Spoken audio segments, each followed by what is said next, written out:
Ask anyone about the First World War, and it won't be long before trenches are mentioned. But what was life really like for soldiers in these trenches? Let's take a look at a typical day for a soldier on the front lines. First, what exactly was a trench? It was a long, narrow ditch dug into the ground, originally created to protect soldiers from machine guns, rifle fire, and artillery. From late 1914, when trenches stretched over 400 miles from the Belgian coast to the Swiss border, they were constantly improved and developed. By 1917, they had become highly complex systems. By mid-1915, trenches had expanded not only along the front but also backwards. A typical trench system consisted of at least three lines: a front line, a support line, and a reserve line. These lines were connected by communication trenches, allowing soldiers and supplies to move safely. Life in the trenches was tough. The trenches were muddy and uncomfortable, often with overflowing toilets, which led to health issues like trench foot. Soldiers had to deal with rats, flies, and other pests that spread diseases like dysentery. Despite these hardships, soldiers found ways to cope and survive in these difficult conditions. Understanding what soldiers went through in the trenches helps us appreciate the sacrifices they made during World War I. Stay with us as we explore more about life in the trenches and what it was really like for the ordinary soldier. If the enemy captured a frontline trench, they would then be attacked from the support line and so on. Some German systems during World War I had up to 7 lines and were several miles deep. These systems weren't just for fighting. They also included rest areas, cooking facilities, medical posts, ammunition stores, and unit headquarters. The trenches were connected by communication trenches, which ran at 90 degrees to the front. This allowed men to move between positions relatively safely. German trenches were generally more robust than those of the Allies, reflecting their battlefield philosophy. After invading in 1914 and capturing most of Belgium and parts of northern and eastern France, the Germans shifted their focus to defense. When the war became a stalemate, the German strategy changed to "we're staying here. If you want us to leave, you have to make us." As a result, German defenses were built to last, with deep, well-reinforced trenches and often deeper dugouts. This approach made their positions highly secure and difficult to breach. The Allied mindset, especially among the British, was that a trench system was a temporary position to be moved after the next advance. Let's take a closer look at a British trench on the Somme in early 1916. In this area, no man's land was about 250 meters wide, which was average for the Western Front. You can see the main lines and communication trenches connecting them. This section, about 25 yards long, would typically be manned by as few as 10 men on a normal day. Notice the shape of the trench. It doesn't run in a straight line. This is intentional. A straight trench would allow the blast from a shell or mortar to cause widespread damage. It would also allow an enemy soldier to fire directly down the trench with devastating results. To avoid this, trenches were built with 90-degree turns every few meters. These turns, called traverses, helped protect soldiers from both artillery blasts and enemy fire. A section of 10 men would occupy a stretch of trench like this, ensuring that even if part of the trench was hit, the damage would be limited. This design was crucial for the safety of soldiers in the trenches. Let's follow a typical day in the trenches for a group of soldiers, led by a corporal and assisted by a lance corporal. They might occupy this area for 3 to 4 days before being rotated out.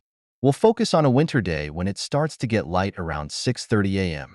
The day begins with "Stand to," an order for every man in the section to man the parapet just before dawn. Each soldier would fix their bayonet and be alert for enemy attacks, which often occurred at dawn and dusk. Stand to lasts until full daylight, at which point 9 of the 10 men would stand down, leaving one soldier on sentry duty as the eyes and ears of the group. After stand to, the rest of the section would receive their daily rum ration, a favorite among the troops. The rum was distributed in jars marked SRD, Supply Reserve Depot, which earned the nickname "seldom reaches destination." Following this, the soldiers would have breakfast, a key daily ritual.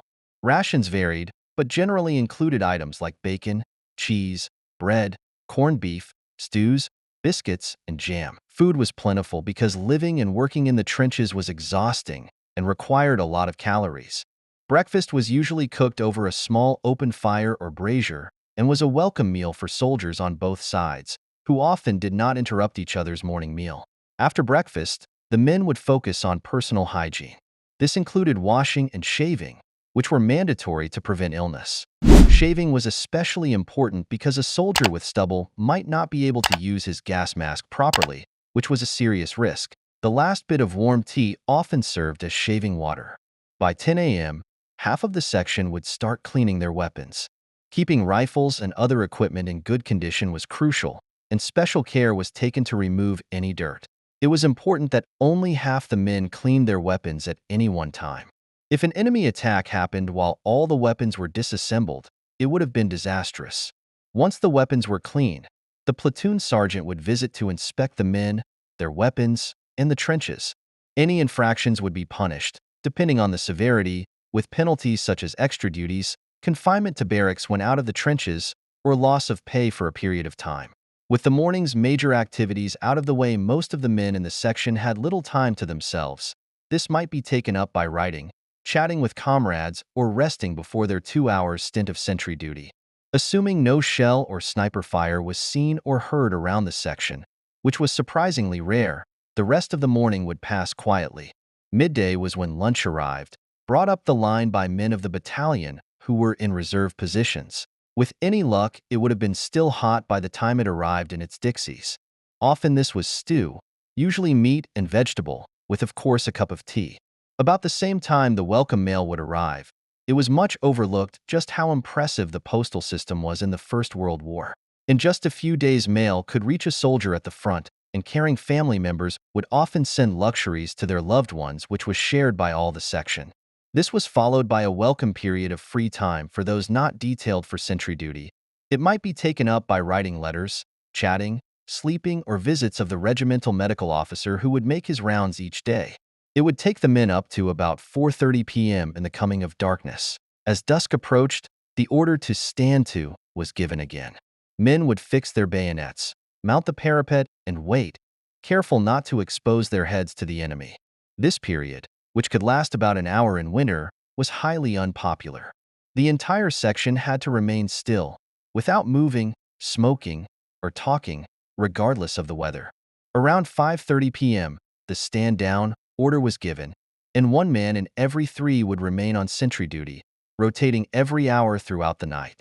For those not on duty, it was time for supper, often a hot soup that might be spiced up with favorite additions sent from home, like HP sauce. Nighttime was when the trenches became most active. There was plenty of work to do, and there was always the risk of enemy attacks, mining, or trench raids. Trench raids were especially feared, as enemy patrols might cross no man's land and attack a section of trench with grenades, trench clubs, or fighting knives. Even if nothing happened, which was usually the case, the constant risk made for a restless night. At night, other important tasks were carried out, such as improving positions and repairing trenches. These tasks, too risky to do during the day, were done under the cover of darkness. Some jobs, like fixing a parapet, were manageable, but filling sandbags was monotonous and tiring. The most dreaded tasks were those that required men to venture into no man's land. Repairing barbed wire in front of a trench was especially hated because any noise could attract enemy fire and lead to casualties. Sleep was scarce. A soldier could expect only about 3 hours of rest before being called for sentry duty. The night would pass like this for the section until around 4 a.m., when stand to was called again, marking the start of another day in the front lines. Looking at a 24-hour period in the trenches shows why trench rotation was crucial. Living in frontline conditions for 4 years was simply not possible, even without considering the occasional enemy fire or the rare over-the-top attacks that might happen once or twice a year. The daily grind was exhausting and unsustainable. For that reason, trench rotation was vital, with most men spending 4 days at the front, 4 days in support, and then 8 days in reserve, nominally at rest. It was an exhausting life, and for me the real courage of the Tommy in the trenches was not necessarily bravery in action but endurance, the ability to survive and carry on regardless of the difficulties. A veteran of the Great War, when asked to describe his life in the trenches, once said, "For me the war was 90% bored stiff, 9% frozen stiff, and 1% scared stiff.